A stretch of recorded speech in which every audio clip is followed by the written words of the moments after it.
Hola, buenos días. Mi nombre es Natalia Rosero, estudiante de Fonoaudiología de la Universidad Santiago de Cali, sexto semestre. Buenos días, mi nombre es Lujomira Ramírez Domínguez, estudio Fonoaudiología en la Universidad Santiago de Cali, estoy en sexto semestre y a continuación le presentaremos el libro El lenguaje en la educación, una perspectiva fonoaudiológica.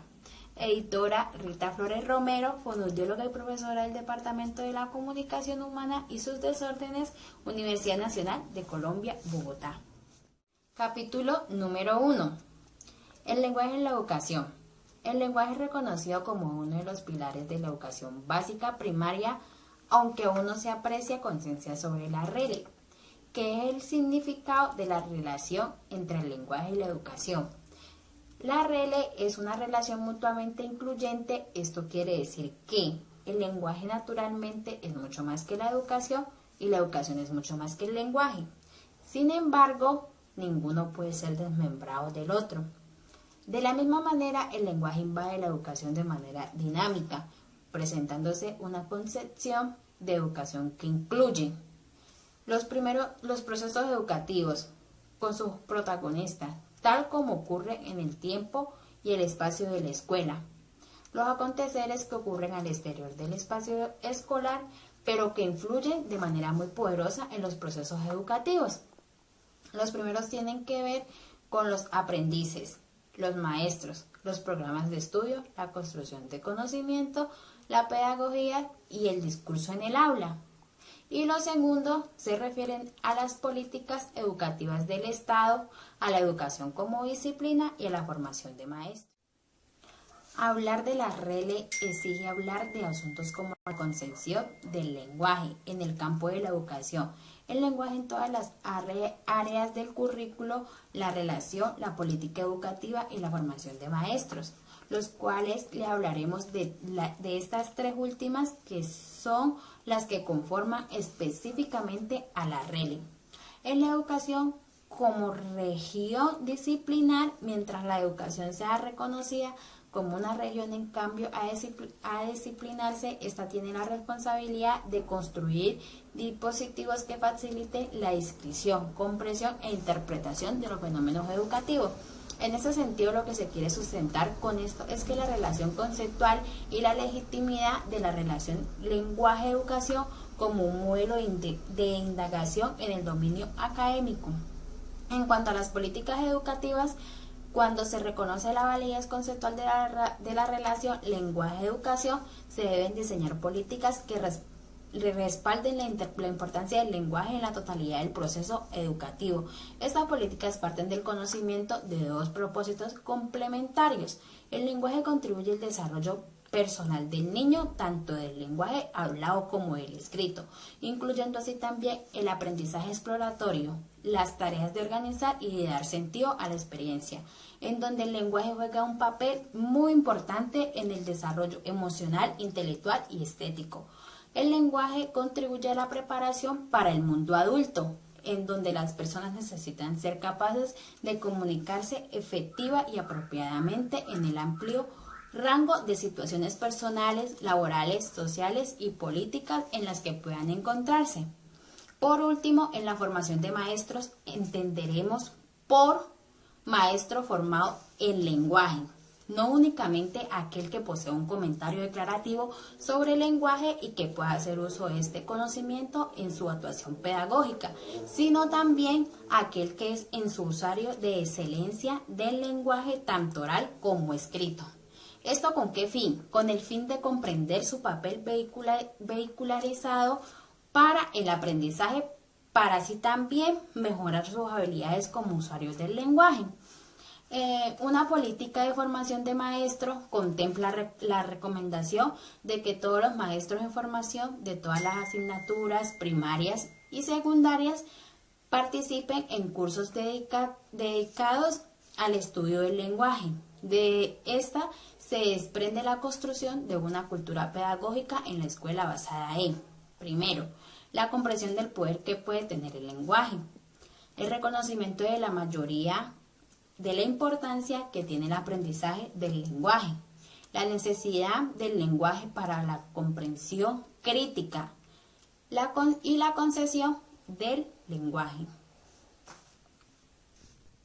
Si se quiere entender qué tiene que ver el lenguaje con la educación en el escenario de la escuela, es necesario hablar de los asuntos relacionados con la transición del hogar a la escuela, la visión constitutiva del lenguaje y la construcción del conocimiento, además de comprender la noción del lenguaje a través del currículo. En la transformación del hogar a la escuela, la primera dimensión en la que la escuela difiere del hogar es de la forma en cómo se significa, en donde decimos que en la escuela se controla y se construye el significado en un rango amplio, a diferencia del hogar, en donde los significados están estrechamente ligados al contexto. En la relación contexto y lenguaje es necesario señalar lo que es significar y entender lingüísticamente, la cual es un denominador común para todas las áreas de la enseñanza, en la visión constitutiva del lenguaje y la conversación. Aprender a significar quiere decir depender cada vez menos del contexto para apoyarse cada vez más en el lenguaje del aquí y del ahora. Esta interpretación del lenguaje como transformador constituyente a la realidad se demuestra dramáticamente en el juego imaginativo del niño, creando ambientes y contextos imaginarios que únicamente existen a través del uso del lenguaje. De la misma manera, el contexto también tiene una influencia determinante sobre el significado de lo que se dice, y en este sentido como se empieza a generar conversación, tejiendo dichos contextos, creando así marcos de referencia para la construcción de significados y la construcción del conocimiento en el lenguaje, valga la redundancia. Se construye usando el lenguaje que se tiene a disposición desde que se llega al mundo para dar significado a las cosas, eventos y procesos que ocurren. Se requiere la ayuda de más conocedores para así poder reelaborar interpretaciones, reflexionar y ajustar la realidad para hacerla más fiel y precisa, teniendo como propósito de compartir significados, todo esto a través de una conversación hablada. El aula y la escritura expresivas tienen que ver con lo que ha sido llamado aula y escritura exploratorias, en donde el alumno asume la responsabilidad por la adecuación de su pensamiento entre lo que quiere decir y la situación de comunicación. Esto significa que el alumno tiene la tarea de manipular, controlar y reflexionar sobre sus conocimientos más que solo decirlos, siendo así el aula y la escritura flexivas uno de los instrumentos más potentes de la escolarización para aprender y pensar. Para finalizar este primer capítulo, se tomó en cuenta que el concepto de la construcción de conocimiento y el lenguaje se deriva de la filosofía del lenguaje a través del currículo. Pero antes tenemos que tener en cuenta qué es el currículo, el cual el currículum no es adjuntar metas y objetivos o competencias y actividades. El currículo es un conjunto de creencias y supuestos que guían a los maestros y a otros especialistas en sus transacciones diarias como los estudiantes. En ese sentido, se refiere a la filosofía en relación con la manera en que las personas aprenden y usan el lenguaje en las escuelas, reconociendo la importancia de todas las modalidades del lenguaje: escuchar, hablar, leer y escribir, en la adquisición y desarrollo de otras áreas. Los procesos del lenguaje se integran a través del currículum, es decir, que cada asignatura se enseña como un doble propósito, que es el propósito de involucrar a los alumnos en eventos del lenguaje oral y de alfabetismo al mismo tiempo que estudian una asignatura cualquiera. Capítulo número 2. El desarrollo del lenguaje de lo oral a lo escrito. En ese segundo capítulo se abordará el proceso del desarrollo del lenguaje desde el nacimiento hasta los años escolares.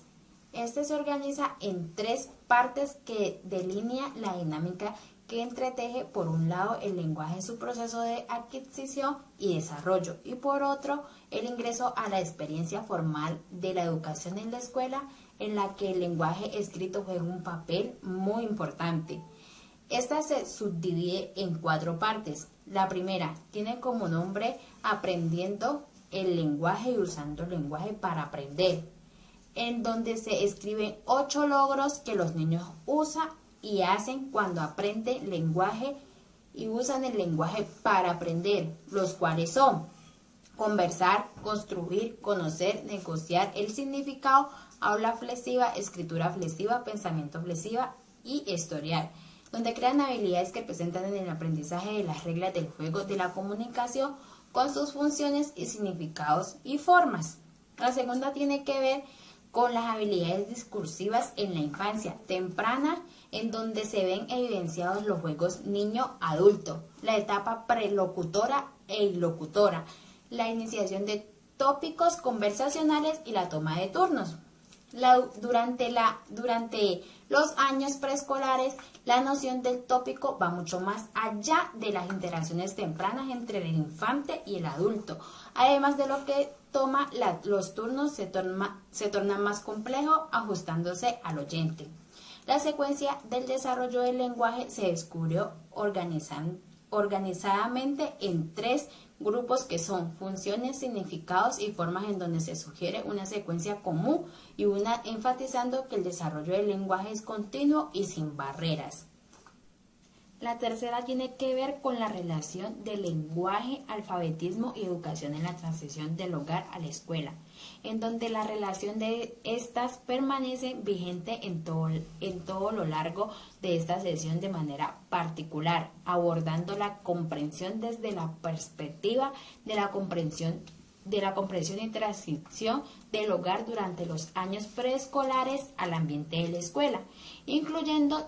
en esta métodos de adquisición del lenguaje como la lectura, escritura y text, con el fin de crear estrategias en la enseñanza útiles para la motivación y hacer efectivo el proceso escolar.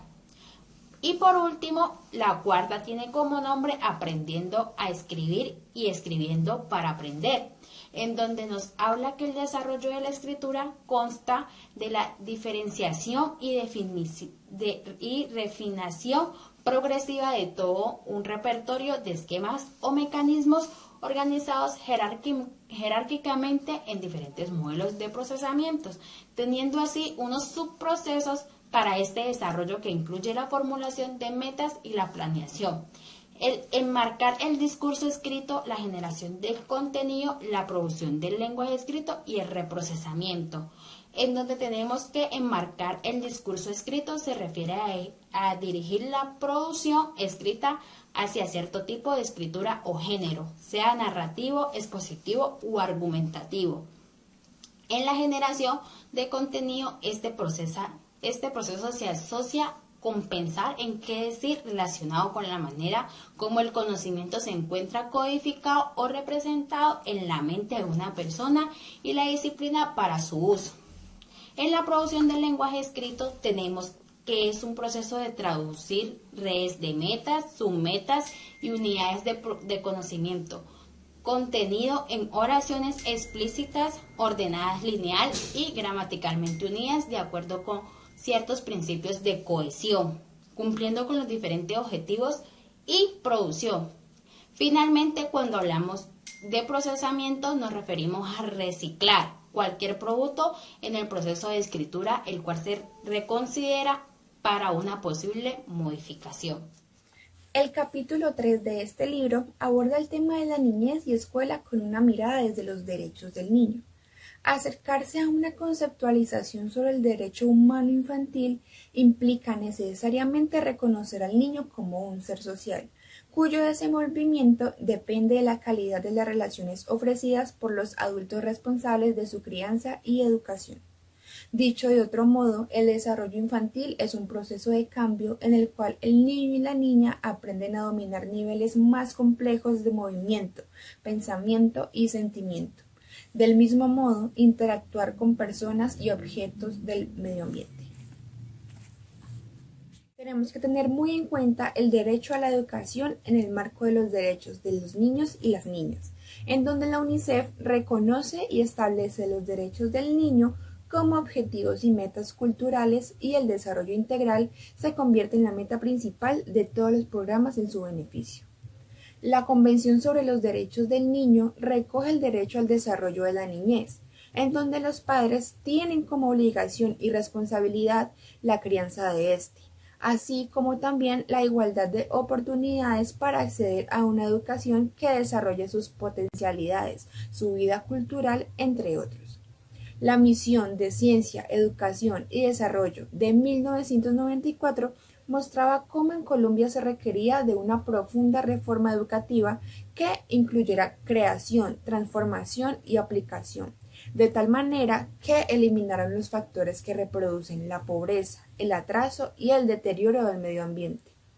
De la misma manera, en este año se presentó y se aprobó la Ley General de Educación, que es la Ley 115 de 1994, la cual abrió caminos para una verdadera reforma de la educación. Una de las piezas esenciales de la nueva educación fue el proyecto educativo institucional, el cual le devolvía la autonomía a las comunidades educativas, procurando la participación de padres, maestros y estudiantes a través de los consejos directivos y el gobierno escolar.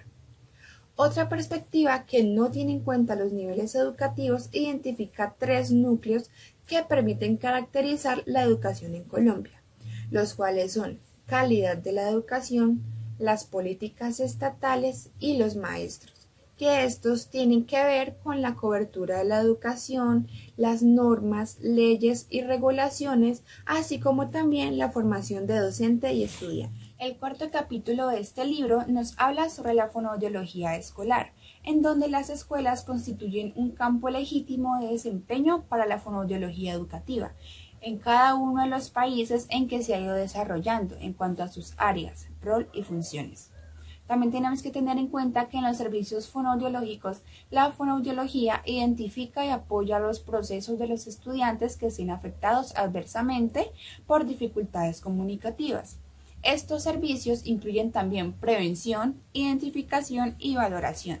Desde el equipo escolar, este realiza actividades relacionadas con las dificultades del habla, así como también las dificultades del lenguaje, cuyas decisiones deben estar guiadas por las necesidades de los estudiantes, las expectativas escolares y el ambiente escolar,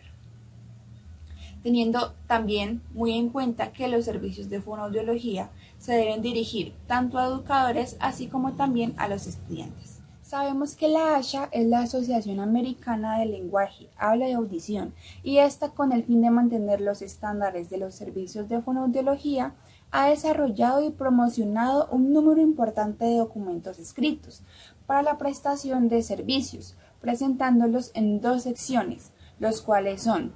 la primera sección habla sobre la responsabilidad en la educación, donde se diseñan programas de habla y lenguaje para preescolares y estudiantes con desórdenes comunicativos. Se realizan evaluaciones diagnósticas comprensivas, se participa como miembro de equipos interdisciplinares, dando conferencias, se planean cambios curriculares, se coordinan servicios de apoyo tecnológico y se asesoran maestros. En la segunda sección, que es el ofrecimiento de servicios, se presenta como un concepto dinámico que cambia en la medida en que varían las necesidades de los estudiantes, teniendo como una de sus mayores metas en el sistema escolar el asistir a sus estudiantes en el desarrollo efectivo de las habilidades comunicativas como escuchar, leer, escribir y pensar, reforzando y potenciando con la fonoaudiología el aprendizaje de estas a través de todos los grados y áreas, teniendo como modelos de ofrecimiento de servicios la consulta cooperativa, la intervención en el aula, el modelo clínico y los programas autocontenidos. Capítulo número 5. Modelo en la presentación de servicios fonoaudiológicos. Es necesario proporcionar a los estudiantes el ambiente para que puedan desarrollar todo su potencial. Aunque esta forma se inicia desde que el niño nace, es durante los primeros años de vida escolar, donde se adquieren los conocimientos y valores fundamentales y se amplía la capacidad de aprender. La educación en cualquiera de sus ciclos, inicial, básica, media y superior, independientemente de sus características y procedencias, socioeconómicas, desarrolla competencias y valores para el desempeño social productivo. Dicho desarrollo forma parte del plan sectorial. La Secretaría de Educación del Distrito y su calidad, como el caso del Ministerio de Educación Nacional. El modelo de prestación de servicios fonoaudiológico está diseñado para orientar las acciones profesionales en centros educativos tanto oficiales como privados. Esta constituye un aporte importante dentro de las acciones que se adelantan para mejorar el perfil comunicativo de la lectura, escritura, habla, escucha y pensamiento de los estudiantes de todos los niveles y modalidades educativas. Es importante saber que el programa de intervención fonoaudiológica contempla los dos enfoques principales de la intervención individual y grupal, que convergen hacia la elaboración de programas educativos personalizados. Están conformados por unos ejes de programas, las cuales son prevención de desórdenes comunicativas, el cual está dirigido a detectar tempranamente los riesgos comunicativos en niños que inician la escolaridad primaria o secundaria. La segunda, la evaluación diagnóstico, se orienta a determinar la existencia o no de un desorden comunicativo, encontrar relaciones causa-efecto, precisar el grado de severidad y establecer un pronóstico. Tercera, intervención fonoaudiológica, tiene como fin alinear, compensar o disminuir un desorden de comunicación realizándose ya que sea de manera grupal o individual, y su frecuencia y duración dependerá del riesgo de severidad de dicho problema. Cuarta, intervención comunicativo-pedagógica, se orienta hacia la creación de un espacio para el intercambio de saberes entre el fonoaudiólogo y el docente, con el fin de lograr un trabajo colaborativo que fortalezca la calidad educativa y comunicativa. Quinto, consejería a padres. Busca en general integrar a todos los padres de los estudiantes para aportarles estrategias que fomenten a que afiancen el perfil comunicativo de los menores. En el funcionamiento del modelo, el fonoaudiólogo comienza con una obtención de información pertinente para la prestación de servicios, la cual le permite tener una idea general acerca de los individuos involucrados, el estado de su desarrollo integral y lingüístico, así como también familiarizarse con el ambiente en el que trabaja, considerando importante la observación dentro y fuera del aula, la revisión de historias educativas y las entrevistas a docentes. Capítulo 6. Fonoaudiología escolar y discapacidad. La exposición de este capítulo parte del reconocimiento de que es el propósito de la educación y de la inclusión de los estudiantes en situación de discapacidad. Al sistema educativo tiene que ver con el avance de la justicia social y la equidad, en la cual se presentan 4 normas uniformes para la equiparación de oportunidades de las personas con discapacidad, las cuales son: norma número 1, educación al público, donde nos indica que los estados deben crear conciencia social sobre las personas con discapacidad, sus derechos, necesidades, su potencial y su contribución. Norma número 2, atención médica, donde los estados deben asegurar el suministro de atención médica efectiva para las personas con discapacidad. Norma número 3, rehabilitación, donde los estados deben asegurar el suministro de servicios de rehabilitación para las personas con discapacidades a fin de que alcancen y mantengan su máximo nivel de independencia y funcionamiento. Norma número 4, servicios de apoyo, donde los estados deben asegurar el desarrollo del suministro de servicios de apoyo, incluyendo dispositivos de asistencia y servicios de intérprete para ayudar a las personas con discapacidades a aumentar su nivel de independencia en su vida diaria y el ejercicio de sus derechos. ¿Qué es la inclusión educativa? La inclusión educativa se entiende como el desarrollo al servicio educativo que tienen los estudiantes con discapacidades, incluso severas, en los mismos ambientes y con oportunidades equiparables a las de sus compañeros sin discapacidades. Dentro de las funciones del fono educativo tenemos la prevención, en donde la primera responsabilidad del fono tiene que ver con la educación a la comunidad educativa y a la sociedad amplia sobre qué se entiende por discapacidad, teniendo en cuenta que el significado de esta es una construcción sociocultural, es decir, que este concepto varía dependiendo la persona, país, región, etc.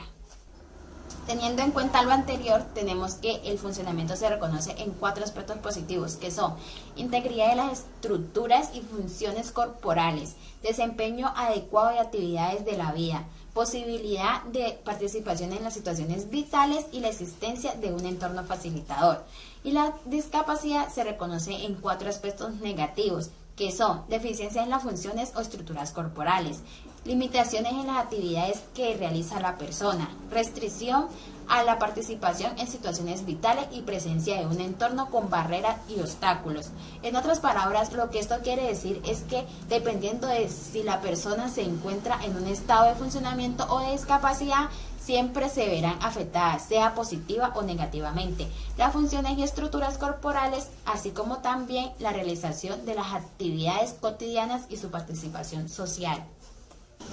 Otra función preventiva importante que cumple el fonoaudiólogo educativo es la realización de tamizajes, con el propósito de identificar alumnos que demuestren riesgo de desarrollar discapacidades en la comunicación que interfieran con su desempeño personal, social y académico. En el mejoramiento de habilidades comunicativas, en esta se busca promover la eficiencia comunicativa de las personas, mejorando la calidad de la comunicación oral y escrita de los estudiantes, buscando la eficiencia y creatividad en todos los campos de conocimiento.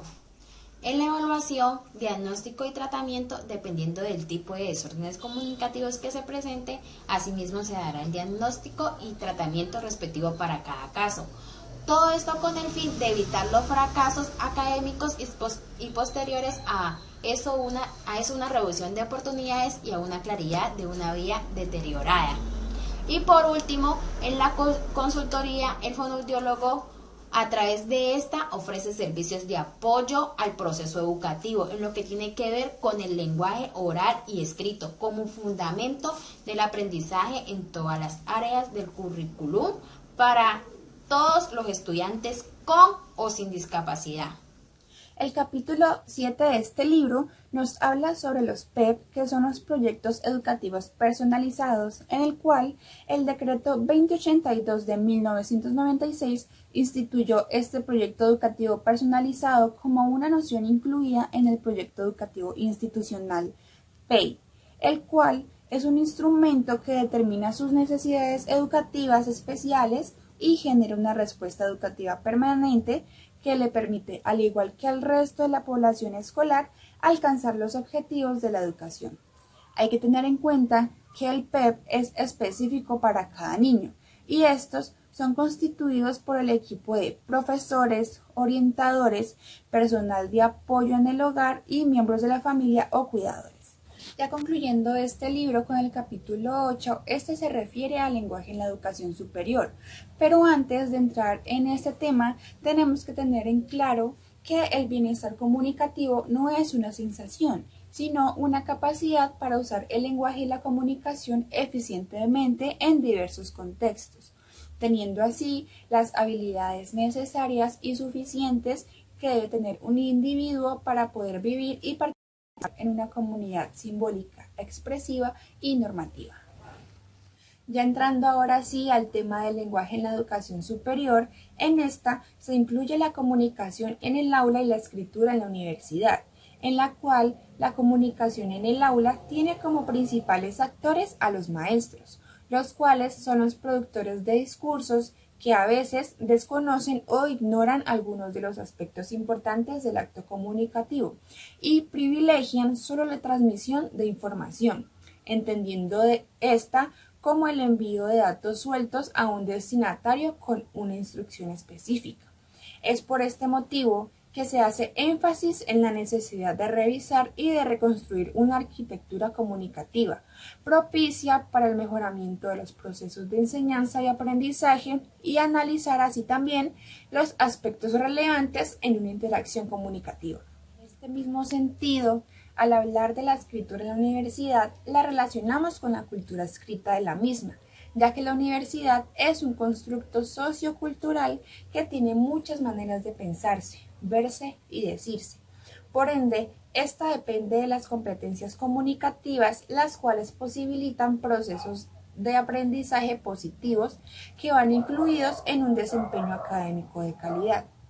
Lo importante de todo este abordaje de escritura y lectura es que el aula brinde a los estudiantes oportunidades y los impulse a que tengan experiencias viables que los promuevan en sus desarrollos integrales, teniendo en cuenta la importancia de estas en las aulas universitarias, porque la escritura sirve para pensar, sirve para expresar y sirve para registrar, pero sobre todo la escritura le da a los estudiantes los soportes básicos del aprendizaje. Para concluir, se considera que el libro hace un aporte muy grande en la fonoaudiología.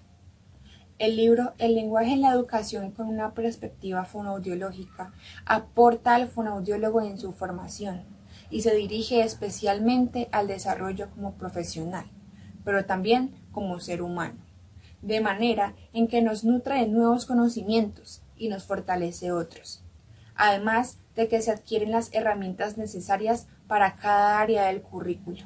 especialmente en nuestro objetivo, que es el lenguaje y la comunicación.